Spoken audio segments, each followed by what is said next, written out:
Yeah, good afternoon to everybody. I'm Arne. I'm going to talk about a topic which plays or is in the interplay between routing and traffic information.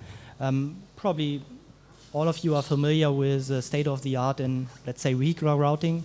So you have connection and your router is considering real-time traffic into account for finding the fastest route. And that's state of the art. And let's look a bit forward and think that a huge amount of people using this information and making their assumptions and routing decisions based on this information, which is serving all.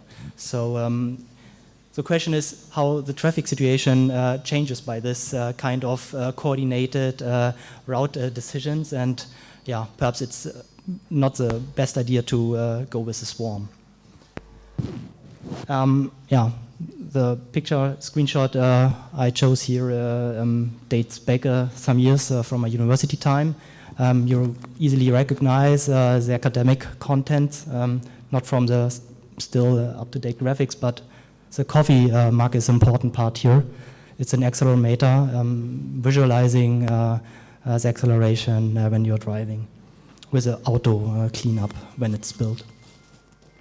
So allow me, please, a few words about TomTom. So the brand is associated with as the inventor of portable navigation devices. The game has changed a bit with connectivity built in smartphones. So that took a great bit of the cake from the P&Ds. And it's still the butter and bread business of TomTom. Nowadays, Christmas is coming. We're also in sports watches and action cams.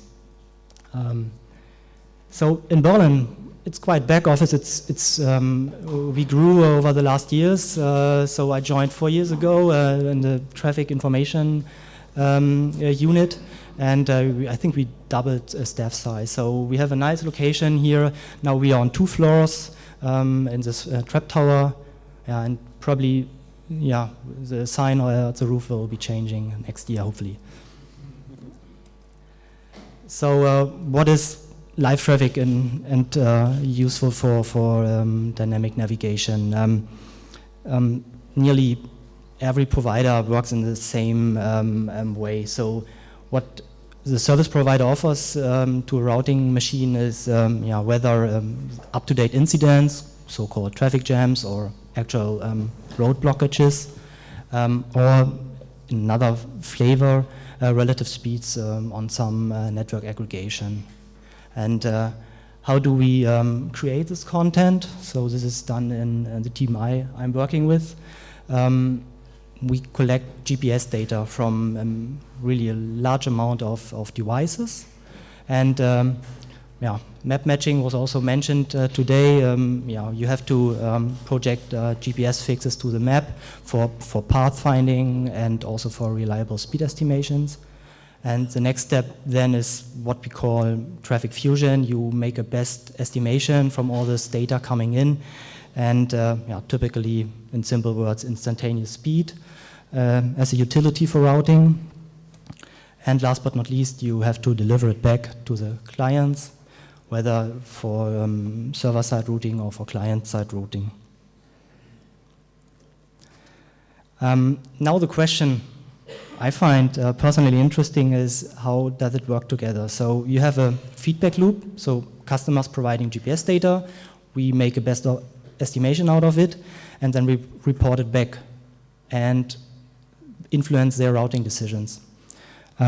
Together with the traffic system, we are then tracking the route changes, and the whole traffic situation will change due to these decisions. So it's completely different to weather forecasts, which you normally won't change by your actions, but in traffic, it's more dynamic. And one property of traffic system is its delay, which we can take a look in it more deeply. So let's start with a traffic simulation scenario. People want to go from origin to destination. What you define in a microscopic simulation is the inflow. Microscopic in this sense means you simulate each vehicle on an individual level. And so the traffic demand is changed in a way, chosen in a way that it's quite a peak hour scenario. And then in the network, simplest network possible, there's a decision point where people have to decide whether to go straight on the default route of 15 kilometers length. In the microscopic traffic simulation, there is a bottleneck modeled at the end. So imagine that's a roadworks site going on and people have to slow down, perhaps some speed reduction happens there. And there's another alternative, which is a bit longer, 16 kilometers. And this link is modeled by a stronger bottleneck, more downstream. Imagine, or you can think of a city with several traffic lights, and this really forces people to slow down when traversing the city. Okay, we also need to model the service provider. So very easy assumptions. The service provider makes instantaneous speed estimations on this network. You also have to assume some default speeds when there are no vehicles driving. And yeah, you see the travel time is preferred or faster on the first alternative than on the second. So let's look at the first scenario where nobody gets up-to-date or live information. So all people stick to the alternative A1. So this is a temporal spatial plot. Over the time, simulation time, I just printed colored dots for each vehicle movement, and you see the free traffic from the upstream boundary, and then there is a congestion piled up, indicating by the yellow color. And yeah, this just reflects the bottleneck downstream, which triggers a breakdown, and afterwards when the flow drops to zero, it's just relieved afterwards. And this is reflected in travel time, of course. The alternative A2 is constant, nobody uses it. And yeah, the travel time on alternative 1 is more than doubled due to the congestion.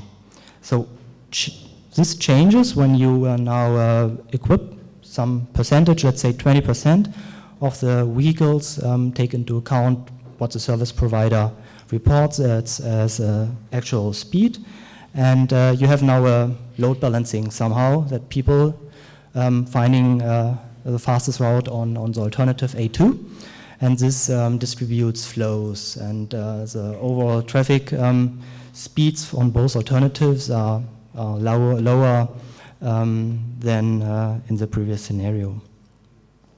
It's pretty obvious, and yeah, many studies have shown that when you are routing with live information, it has a benefit for you on an individual level, and yeah, also what is shown here in the simulation on a system level. And when TomTom launched its live traffic, there was a visionary claim, I call it. This CEO, a founder of TomTom, who stated in a PR initiative that if 10% of the drivers use this live traffic feature, there will be collective effect, flows will be distributed and over the network, and congestion will balance this out and get reduced. So this is what we saw in the simulation.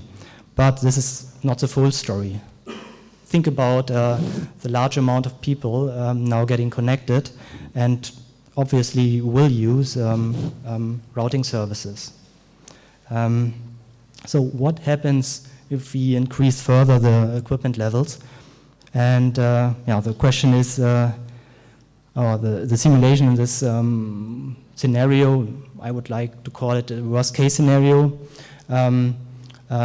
then goes up again. So we are now after 20% travel times for the whole traffic system in average increases again. I simulated a lot of simulation runs here and trying to modify the service provider modeling. So for example, I assumed a certain threshold for getting rerouted, or I assumed a certain discrete update time for reporting new states to the customers, or I also added correlated noise so that the service provider is wrong over time and so on. But all these additional assumptions doesn't change the qualitative picture here. So what happens when we look at 100% is that we have a kind of instability leading to oscillation. So once the traffic gets congested on the alternative, on the default route, people are swarm-like attracted to the alternative, which is faster in the first place, but due to the strong bottleneck downstream and the latency there, it has it worsens the whole system, and then everybody is attracted back to the first alternative, and you have a ping-pong effect leading to a worse system performance overall. So what would be the solution? Load balancing is probably the term here, and I'm a bit skeptical. So if I am in an ideal world, I would require a lot for solving this problem. So for example, if you really want to predict what happens next, you need to know capacities for the whole network, which is quite hard to measure. You also need to have the ability to predict the exact onset of a traffic congestion. So this is really a phase transition, sometimes it's called, and it's very hard to predict because of its stochastic nature in each case. So that's really a hard problem. Of course, you need server-side routing so that you can assign routes to every individual client, so that you sort out the problem of load balancing on the server side. And of course, you have to be the only one who is allowed to provide routes to specific drivers, which cannot work out in our world, I think. And other players could jump into this gap and use it for the customers' benefits, if this is not the case. So I think that's not the best way or how to approach this problem. Let's go to, I would like to call it the scientific way. Perhaps you all can agree that perhaps we should state that there's no perfect information available about the traffic system. Despite all the large number of probes, there is some kind of uncertainty, especially in the whole setup. And so why not incorporate this uncertainty into the route decisions? So discrete choice theory is about this.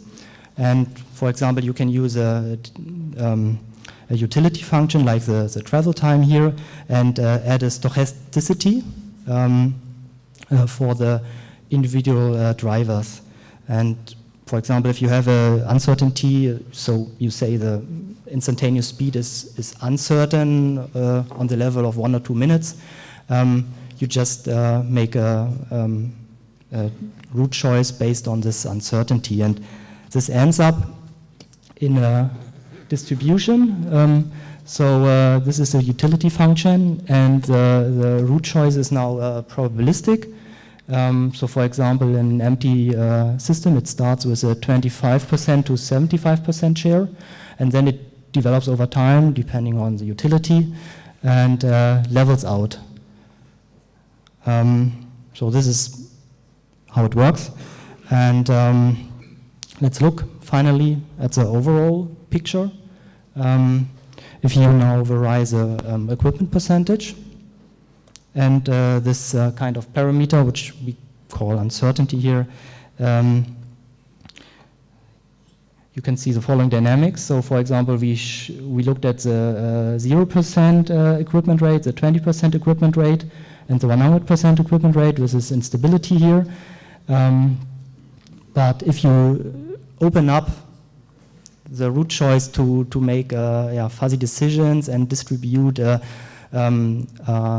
people to similar alternatives per se, then you will get to this quite nice space for large equipment rate, which is in terms of travel time even lower than the state we looked at here.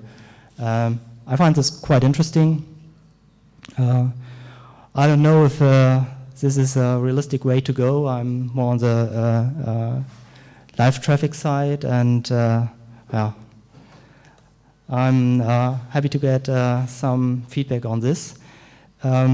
So to wrap up, what I try to draw your attention to is kind of routing oscillation triggered by the interplay of shared information and machine-made decisions.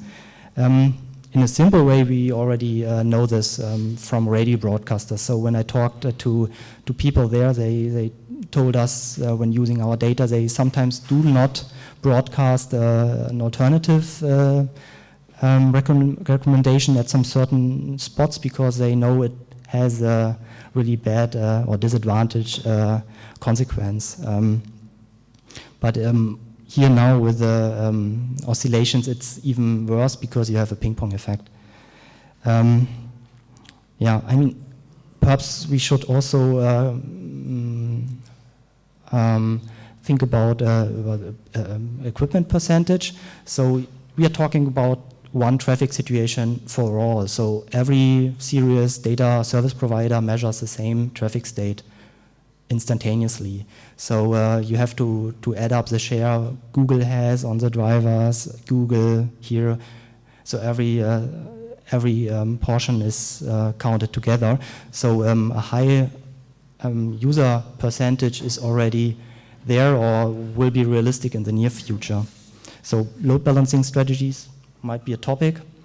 I don't know, perhaps it's a bit too academic, but so in at least some circumstances it will matter. Thank you very much.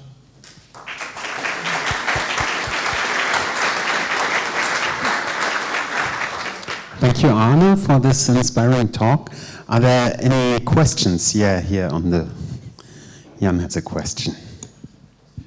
Yeah, thanks again for the nice talk. I don't know, many people see this problem of rerouting, that actually when you have rush hours or whatever, that most of the PNDs are actually guiding into the same detour, right? So that they have actually on the preferred tour that you suggested, there's more rush than on the original track, and there is some belief that actually Car2X will solve the problem the same way as IP traffic will be routed over several peers independently, so that each peer knows better what is the best path. How's the answer of TomTom regarding Car2X and let's say this chaotic, anarchic routing approach? Okay, I would like to give two answers. So first answer is referring to this, so when you have a severe congestion on a highway, you will end up in a piled up congestion in the subnetwork. That it was really the case before or when in TMC systems where the coverage is poor. Now I hope that with the full coverage also of the subnetwork, problems will be less drastic. That's for the real or for the current state. Your second question I cannot answer completely. I'm a bit skeptical about Car2X. For some applications, it definitely makes sense, and for others, like perhaps routing is one of these. I think a server-side traffic estimation has very high value because it covers a lot more of the network graph that should be taken into account. while this Car2X is very local. Yeah, Car2X makes sense for really short-term maneuvers and communication tasks. But TomTom is also trying to think about these topics, of course, and especially in terms of extended floating car data. So I mentioned GPS is GPS coordinates per time, but it's much more attractive thinking about additional data, like perhaps it's only a context where you can use big data when the GPS data is extended by a lot of more dimensions, adding to this like extended floating car data.